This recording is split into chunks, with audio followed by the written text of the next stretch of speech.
하나님의 마음을 전하는 예레미야라고 하는 제목으로 말씀 선포하겠습니다.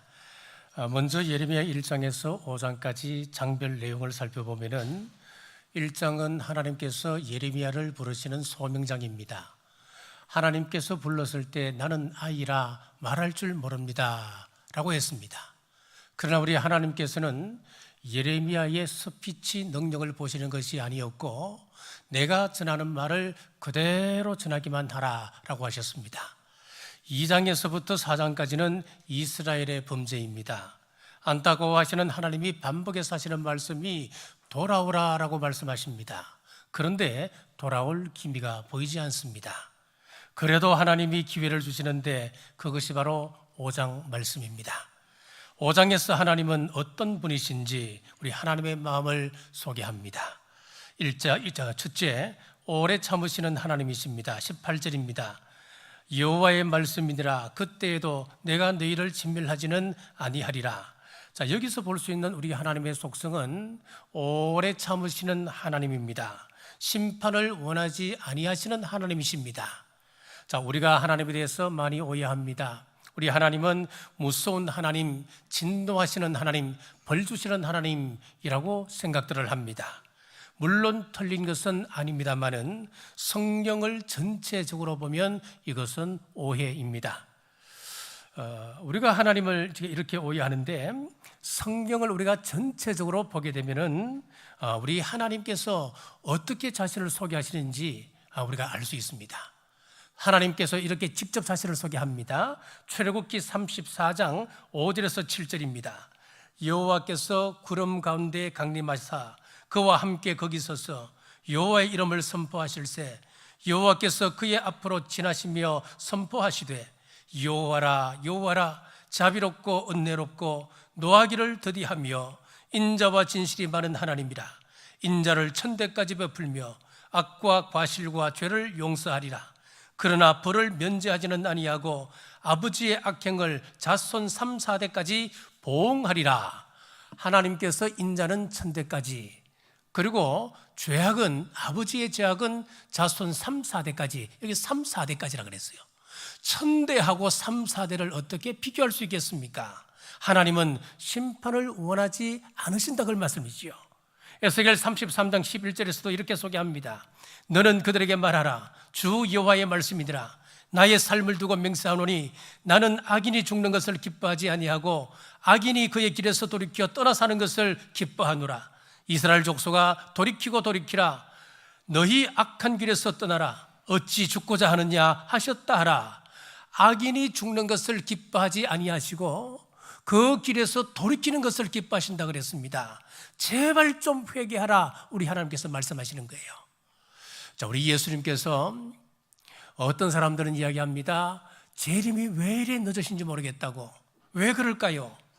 베드로후서 3장 9절에 보면은 주의 약속은 어떤 이들이 더디다고 생각하는 것 같이 더딘 것이 아니라 오직 주께서는 너희를 대하여 오래 참으사 아무도 멸망하지 아니하고 다 회개하기에 이르기를 원하시느니라. 예수님의 재림이 늦어진다고 생각되는 이유가 무엇이라는 겁니까? 한 사람이라도 더 회개하고 돌아오게 하게끔 하기 위해서 재림이 늦어진다는 겁니다. 창세기 18장에 소돔과 고모라 성의 심판이 나옵니다. 하나님이 아브라함에게 죄악의 성 소돔과 고모라 땅이 어떠한가 살펴보러 간다 하십니다. 그러니까 아브라함이 얼마나 불안했겠습니까? 기도합니다. 하나님, 의인 50명을 찾으시면 용서하시겠습니까? 하나님께서 그럼 의인 50명만 찾는다면 내가 그 성 멸하는 것을 철회한다. 마음이 불안합니다. 다시 기도합니다. 하나님, 다시 명을 줄이겠습니다. 45명이면 어떡하시겠습니까? 45명이라도 내가 용서하마. 자, 그래서 쭉 내려가다가 이제는 5명이 아니고 10명 단위로 내려갑니다. 하나님, 30명이면요, 20명이면요, 10명이면 용서하시겠습니까? 자, 아브라함이 하나님 앞에 이렇게 기도하면서 그 마음속에는 어떤 마음이 있었는지 성경은 우리에게 이런 힌트를 줍니다. 27절에 보니까 나는 티끌이나 죄와 같사오나 티끌이나 재와 같사오나 감히 죽게 아뢰나이다. 30절입니다. 내 주여 노하지 마옵시고. 31절입니다. 내가 감히 죽게 아뢰나이다. 32절입니다. 주는 노하지 마옵소서. 내가 이번만 더 아뢰리이다. 자, 이 말씀들을 우리가 살펴보면은 아브라함이 숫자를 내릴 때마다 하나님께서 화를 내실 것이라고 생각합니다. 하나님이 싫어하실 것이라고 그는 생각을 하고 있습니다. 그런데 하나님은 단 한 번도 화를 내지 않으셨습니다. 10명만 찾아도 내가 용서하리라. 자, 여기서 우리는 이런 가정을 한번 해봅니다. 10명까지가 아니라 아브라함이 5명을 더 내려서 아버지 5명만 찾으시면 어떡하시겠습니까? 라고 질문했다면 분명 우리 하나님은 내가 5명만 찾아도 이성 멸하지 아니할 것이다 라고 말씀하셨을 것입니다. 한 걸음 더 나가서 하나님 1명만 찾으시면 어떡하시겠습니까? 라고 묻는다면 오늘 본문 1절의 말씀에 비추어 보면은 내가 1명만 찾아도 이성의 죄를 사하리라. 분명히 그렇게 말씀하셨을 것입니다. 그렇습니다. 하나님은 절대로 우리가 멸망당하기를 원하지 않으십니다. 한 사람이라도 살리고 싶어 하십니다. 우리가 시험 들기 딱 좋은 성경이 있습니다. 여호수아서입니다. 하나님은 분명히 멸망을 싫어하신다, 심판을 싫어하신다라고 말씀을 드렸는데 이 여호수아서를 읽어보면은 정딴판입니다. 가나안 땅을 정복할 때에 짐승의 힘줄을 다 끊어버려라. 남녀노소 할 것 없이 몰살시켜버리라. 자비와 용서와 사랑을 여기서 찾아볼 수가 없습니다. 얼마나 하나님이 무섭고 잔인하신지 우리가 치가 떨리는 거예요. 자, 여러분 잘 생각하셔야 됩니다. 심판하기까지 전 과정을 보셔야 합니다. 그러면 하나님께서 이렇게 하시는 이유를 우리는 분명히 알 수가 있습니다. 전 과정을 보면 하나님께서 심판하셨다 하면은 심판할 수 있는 기회를, 심판할 때까지 기회를 주시고 또 기회를 주셨다는 것을 알아야 됩니다. 하나님께서 참을 만큼 참으셨다고 하는 것을 우리는 알아야 합니다. 가나안 족속들의 죄악이 어느 정도였는가 한번 살펴보겠습니다. 레위기 18장 24절에서 25절에 너희는 이 모든 일로 스스로 더럽히지 말라. 내가 너희 앞에서 쫓아내는 족들이 이 모든 일로 말미암아 더러워졌고 그 땅도 더러워졌으므로 내가 그 악으로 말미암아 벌하고 그 땅도 스스로 그 주민을 토하여 내느니라. 가나안 족속들이 구체적으로 어떤 죄를 저질렀는지는 제가 방금 읽었던 그 앞절에부터 쭉 나오고 있습니다. 어떤 죄를 저질렀냐면은 건친상간을 했습니다. 고모나 이모의 하체를 범합니다. 동성애가 성행합니다. 짐승과 교합하는 수간이 성행했습니다. 하나님이 금하시는 역겨운 일들이 행해지니까 도무지 하나님께서 참지 못하시고 하시는 말씀이 그 땅도 스스로 그 거민을 토해내었다 그렇게 말씀하시는 거예요. 이해가 되시지요? 이런 사람들이었기 때문에 하나님께서 진멸하시라 하셨습니다. 이런 이해 없이 여호수아서를 읽으면은 하나님은 사랑이 없다, 자비가 없다, 하나님은 너무 잔인하신 하나님이다 오해하게 되는 겁니다. 심판의 전 과정을 보면은 오래 참으시는 하나님은 절대로 심판을 좋아하지 않으십니다.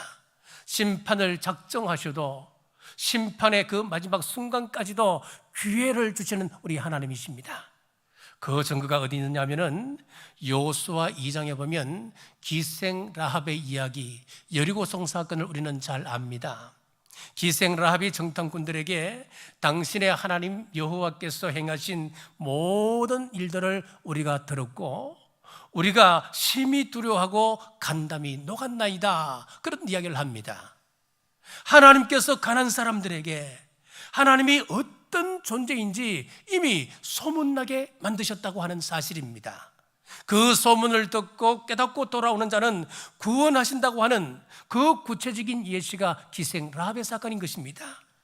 마지막까지 기회를 주시는 하나님이십니다. 여호수아 9장도 마찬가지입니다. 여호수아 그 여리고성의 한 가정, 여리고성에서는 한 가정이 살았습니다만은 여호수아 9장에서는 한 가정이 아니라 한 부족 전체가 살아납니다. 가나안 7족속이 있는데 그 가운데 기브온 족속이 있었습니다. 이스라엘 족속이 지금 가나안 땅에 들어온다고 하는 그 소문을 들었습니다. 그리고 이스라엘 백성과 함께 하시는 여호와 하나님의 그 능력도 그들이 들었습니다. 10가지 재앙을 비롯해서 홍해를 가르고 기도의 손으로 아말렉을 무찔렀던 그 이야기, 그리고 광야에서 반석을 깨뜨려 물을 내어 백성들을 먹이셨던 그 하나님의 역사들, 이 이야기들을 전부 다 들었습니다. 자, 다른 족속들도 그 소문을 들었는데 유독 이 기브온 족속만은 다르게 받아들이는 것입니다. 하나님과 함께하고 있는 이스라엘 백성과 대적했다가는 우리는 몰살당한다, 우리 항복해야 된다, 놀랍지요. 깨닫고 돌이켰습니다. 우리 회개도 마찬가지입니다. 하나님께서 회개하시도록 수많은 사건들을 우리 앞에 배열하십니다. 하나님께서 그런 사인을 주실 때에 우리가 그거 무시하면 안 됩니다. 그것을 받아들이고 그것을 나의 것으로, 나의 죄에 관계된 것으로 여러분들이 빨리 받아드시고 돌이키셔서야 여러분들이 살아나는 겁니다. 기브온 족속은 깨닫고 사신단을 보내 여호수아와 평화 조약을 맺습니다. 후에 여호수아가 잘못된 조약임을 깨달았습니다만은 하나님의 이름으로 계약을 맺었기 때문에, 조약을 체결했기 때문에 그것을 파기할 수가 없었습니다. 이 일로 기브온 족속 전체는 살게 되었습니다. 무엇을 말해줍니까? 우리 하나님은 잔인한 하나님이 아니십니다. 사랑의 하나님, 노하기를 더디하시는 하나님, 심판을 원치 않는 하나님이시라고 하는 것을 우리에게 말씀하고 본 것입니다. 사랑하는 여러분, 심판의 때 한 사람이라도 회개의 자리로 나오기를 원하시는 그 하나님의 마음을 아시고 이 시간 또 여러분 찬양하는 우리 모두 되시기를 주님의 이름으로 축복합니다. 둘째, 백성들의 타락상입니다. 7절에서 8절입니다. 내가 어찌 너를 용서하겠느냐? 내 자녀가 나를 부리고 신이 아닌 것들로 맹세하였으며 내가 그들을 배불리 먹인 적 그들이 간음하며 창기의 집에 허다히 모이며 그들은 두루 다니는 살찐 수말같이 각기 이웃의 아내를 따르며 소리 지르는도다. 지금 이스라엘 백성들의 상황을 보면은 과거 가나안 땅을 멸할 때 가나안 7족속들이 행했던 그 죄와 똑같습니다. 하나님께서 예레미야야, 예루살렘 성에 다니면서 공의를 행하고 진리를 구하는 사람 한 사람을 찾아다오, 그렇게 이야기했습니다. 한 사람으로 인해서 내가 이 성 멸하는 것을 초래하겠다, 그렇게 말씀하시는 겁니다. 그런데 문제는 아무리 찾아다녀도 그 한 사람을 찾을 수가 없었던 겁니다. 여기서 우리가 주의 깊게 보셔야 할 것은 예루살렘이라고 하는 것입니다. 예루살렘 성이 어떤 곳입니까? 그곳에는 성전이 있습니다. 제사장들이 있습니다. 하나님 앞에 예배가 움직이는 곳입니다. 이스라엘 백성들도 그곳에서 제사를 지내기 위하여 제물을 준비하여 줄에 줄을 서고 끊임없이 찾아오는 것이 바로 예루살렘 제단이 있는 예루살렘 성입니다, 여러분. 자, 그런데 그렇게 사람들이 하나님을 찾는다 하지만은 진리를 찾는 사람 한 사람을 찾을 수가 없었던 것입니다. 한번 볼까요? 2절입니다. 그들이 여호와께서 살아계심을 두고 맹세할지라도 실성은 거짓 맹세니라. 입술로는 하나님을 찾는다 이야기하지만은 그들이 여호와의 살아계심을 두고 맹세한다고 말은 하지만은 실상은 그것이 거짓이었다고 하는 것입니다. 3절입니다. 여호와여, 주의 눈이 진리를 찾지 아니하지나이까 주께서 그들을 치셨을지라도 그들이 아픈 줄을 알지 못하며 그들을 멸하셨을지라도 그들이 징계를 받지 아니하고 그들의 얼굴을 바위보다 굳게 하여 돌아오기를 싫어하므로. 자, 회개하면 좋겠는데, 깨달으면 좋겠는데 그들의 얼굴을 바위처럼 더 딱딱하게 만들어서 도무지 받아들일 생각을 하지 않는다는 겁니다. 4절을 보니까 내가 말하기를 이 무리는 비천하고 어리석은 것뿐이라 여호와의 길, 자기 하나님의 법을 알지 못하니. 여호와의 길과 하나님의 법을 도무지 알지 못하는 것으로 가득 차 있다고 하는 것입니다. 예레미야가 큰 충격을 받습니다. 예루살렘 성이라고 하는 것에 더 큰 충격을 받는 겁니다. 정신을 차리고 곰곰이 생각해 보니까 지금 내가 만난 사람들은 하청 계열의 사람들이었구나, 하청민들이었구나. 이 사람들은 하나님의 말씀을 직접적으로 깨달을 수가 없었지. 내가 이런 사람들을 만났으니까 이 사람들이 당연히 그렇게 살았겠구나. 이 사람들이 이런 모순된 삶을 살 수밖에 없었던 것이구나. 자, 그래서 시선을 돌이켜서 이제는 지배층을 향하게 됩니다. 5절입니다. 내가 지도자들에게 가서 그들에게 말하리라. 그들은 여호와의 길 자기 하나님의 법을 안다 하였더니 그들도 일제히 멍에를 꺾고 결박을 끊은지라. 그래도 제사장들을 비롯한 사회 지도자층에 있는 사람들, 그 사람들은 스스로 나는 하나님의 말씀을 꿰뚫고 있다, 하나님의 말씀을 알고 있다 하는 사람들이 아닌가. 그러면 이 사람들은 분명히 하나님께서 원하시는 그런 사람, 적어도 한 명쯤은 있지 않겠어? 라고 기대를 가지고 찾습니다. 그런데 그들도 일제히 말하기를 우리는 멍에를 꺾고 결박을 끊은 지 오래다라고 이야기하는 것입니다. 여기서 말하는 멍에는 하나님께서 꺾지 말라고 주신 멍에입니다. 여기서 말씀하고 있는 그 결박은 끊지 말라고 주신 하나님의 결박입니다. 무엇이겠습니까? 하나님의 율법입니다. 하나님의 말씀인 겁니다. 그런데 봤더니 지도층이라고 하는 사람들이 하나님의 멍에를 다 꺾어버렸습니다. 결박을 다 끊어버렸습니다. 하나님께서 넘지 말라고 주신 그 선을 전부 다 넘고 말았던 겁니다. 구체적으로 사회 지도층의 행태를 보십시오. 7절에서 8절 다시 읽겠습니다. 내가 어찌 너를 용서하겠느냐? 내 자녀가 나를 버리고 신이 아닌 것들로 맹세하였으며 내가 그들을 배불리 먹인 적 그들이 간음하며 창기의 집에 허다히 모이며 그들은 두루 다니는 살찐 순말같이 각기 이웃의 아내를 따르며 소리 지르는도다. 간음합니다. 창기의 집에 모입니다. 이웃의 아내를 따라 소리 지른다 그랬잖아요. 이게 무슨 이야기냐 하면은 가정을 가지고 있는 아내를 빼앗아 간음하는 겁니다.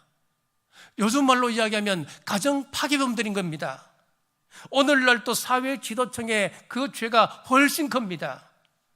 몇 해 전에 스와핑 사이트가 적발이 되었는데 거기에 가입되어 있는 사람들 대부분이 어떤 사람이었던가 여러분 기억하십니까?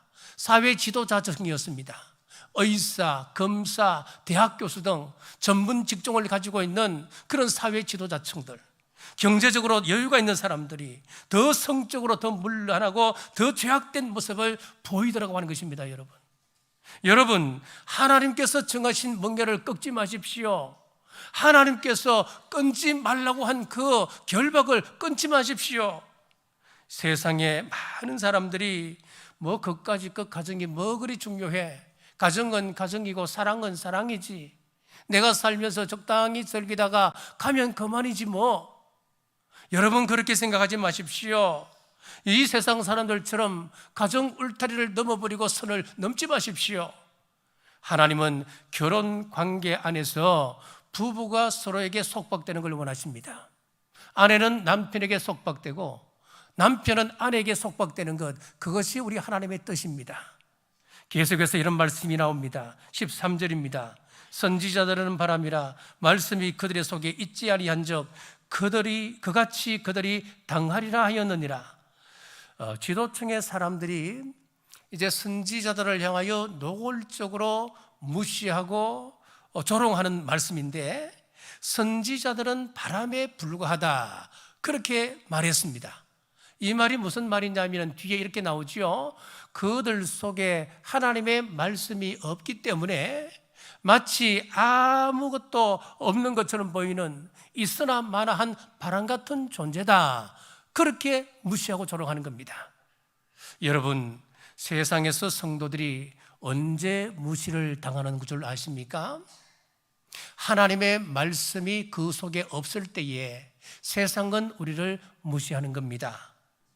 이삭이 가뭄을 피해 그랄 땅에 가서 생활할 때에 그쪽에 있는 사람들이, 거민들이 어떻게 합니까? 그 사람들을 무시하고 멸시하고 고통을 가합니다. 고통을 다 가하면은 이 이삭은 다른 지역으로 또 이사하지 않습니까? 평화적으로 대합니다. 이렇게 해서 쭉 해서 고향까지 오게 되는데 그 모든 전 과정을 누가 지켜보고 있었습니까? 그랄의 왕이 지켜보고 있었습니다. 그랄의 왕이 하나님을 믿는 사람이었습니까? 아니었습니다. 그랄의 왕이 본 것은 이것 하나였습니다. 저 사람 마음속에 하나님이 계실까?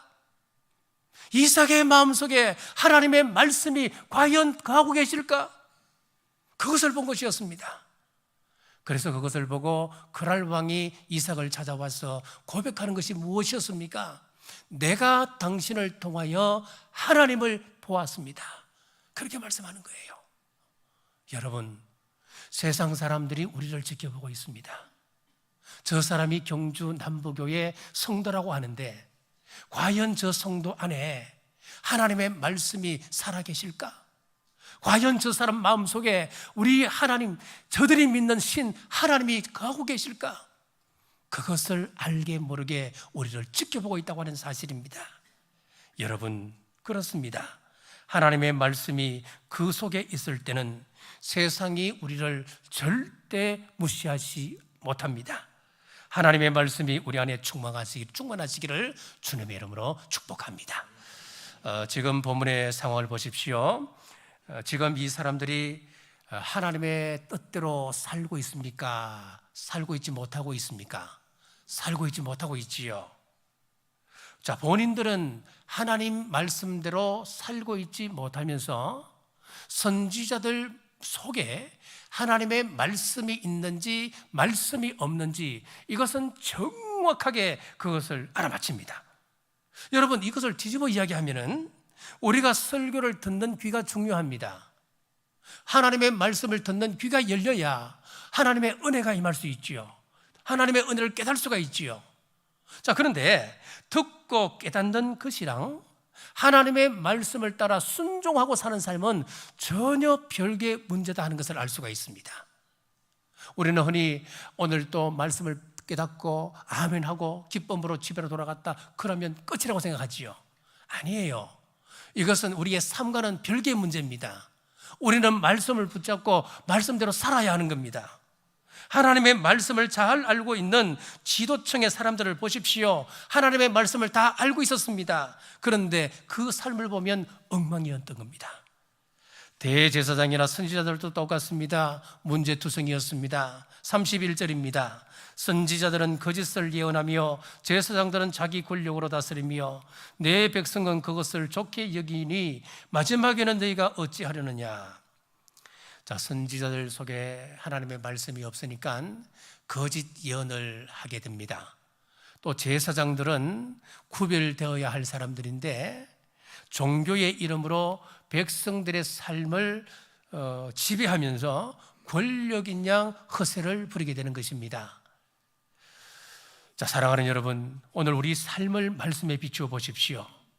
우리는 하나님의 말씀을 깨닫는 귀가 있습니다. 우리는 하나님의 말씀을 듣는 귀는 커져 있습니다. 그러나 세상 속에 나가서 과연 진리의 빛, 세상의 희망으로 살아가고 계신지요? 자, 셋째, 한 사람을 찾으시는 하나님입니다. 1절입니다. 너희는 예루살렘 거리로 빨리 다니며 그 넓은 거리에서 찾아보고 알라. 너희가 만일 정의를 행하며 진리를 구하는 자를 한 사람이라도 찾으면 내가 이 성읍을 용서하리라. 자, 우리 하나님의 말씀 성경은 한 사람을 찾는 하나님의 마음으로 가득 차 있습니다. 시편 89편 20절에 보면은 내가 내 종 다윗을 찾아내어 나의 거룩한 기름을 그에게 부었도다. 자, 하나님께서 어떤 말씀을 하시느냐 하면은 하나님께서 다윗을 찾았다 그렇게 표현을 하고 있습니다. 하나님께서 다윗을 그냥 불렀다 그게 아니에요. 찾아내었다 그렇게 말씀하고 있단 말이에요. 하나님께서 다윗 한 사람을 찾아서 그에게 사명을 맡기시고 그에게 기름을 부어주셨습니다. 그렇습니다. 우리 하나님은 한 사람을 찾기 위하여 온 땅을 두루 감찰하시는 분이십니다. 그러다 하나님께서 원하시는 한 사람을 찾았을 때에 그에게 기름을 부으시고 그와 함께 놀라운 하나님의 사역을 감당케 하셨습니다. 온 땅을 두루 감찰하시다 노아를 찾아 사용하셨습니다. 아브라함을 찾아 사용하셨습니다. 모세를 찾아 사용하셨습니다. 사무엘을 찾았습니다. 엘리야, 엘리사, 느헤미야를 찾아 사용하셨습니다. 신약에서 예수님을 핍박하는 바울을 찾아 그를 사용하셔서 신약의 가장 위대한 사도로 만드셨습니다. 기독교 역사에서도 마찬가지입니다. 마틴 루터, 조나단 에드워드, D.L. 무디, 윌리엄 캐리, 허드슨 테일러, 하나님께서 시대마다 한 사람을 찾아서 위대하게 사용을 하셨습니다. 우리나라도 마찬가지입니다. 전라남도 신안군에 정도라고 하는 섬이 있습니다. 이 섬의 별명이 무엇이냐면 천사의 섬이라고 하는 별명을 가지고 있습니다. 어떻게 해서 이런 별명을 가지게 되었냐면은 이 정도라고 하는 섬에는 절을 비롯해서 무속에 관련된 그런 시설이 단 한 개도 없다고 이야기합니다. 그래서 이런 별명이 붙었습니다. 참 섬이라고 하는 것은요, 미신이 굉장히 많습니다. 우리는 이렇게 내륙에 살고 있으니까 잘 모르지만은 섬 출신들은 들어보면은 특히 해안가도 그렇지만은 섬은 더합니다, 여러분.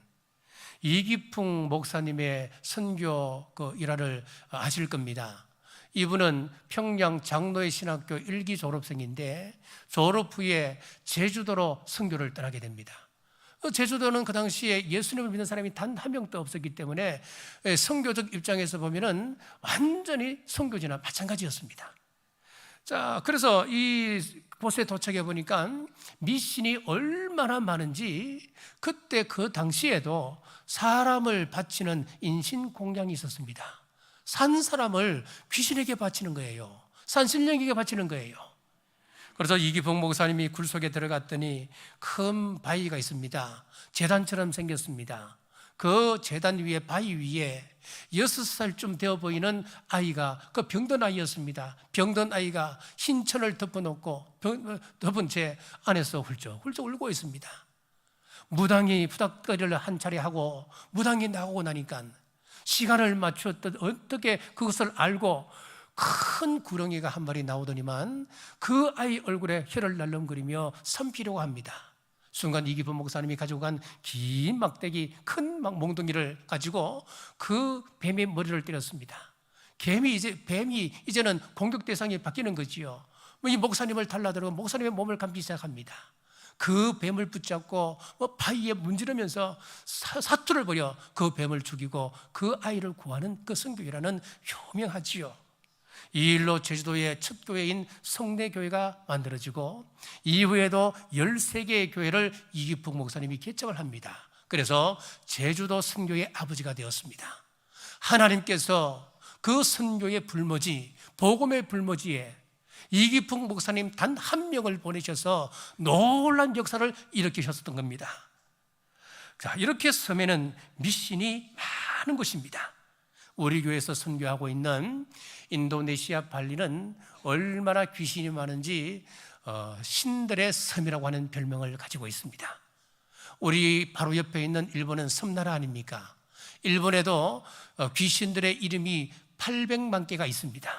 놀랍습니다. 이렇게 섬에는 미신이 많습니다. 그런데 정도는 저를 비롯해서 무속신앙 하나 없고 대신 교회가 11개가 있습니다. 주민이 한 2,000명 정도가 되는데 그 가운데 90%가 예수님을 믿는 사람들입니다. 이 섬이 처음부터 복음화율이 이렇게 높았느냐? 그렇지 않습니다. 이 섬도 다른 섬처럼 무속신앙으로 가득했던 땅이었습니다. 그런데 문중경 전도사님이라고 하는 분이 있습니다. 한번 그림을 띄워주시죠. 문중경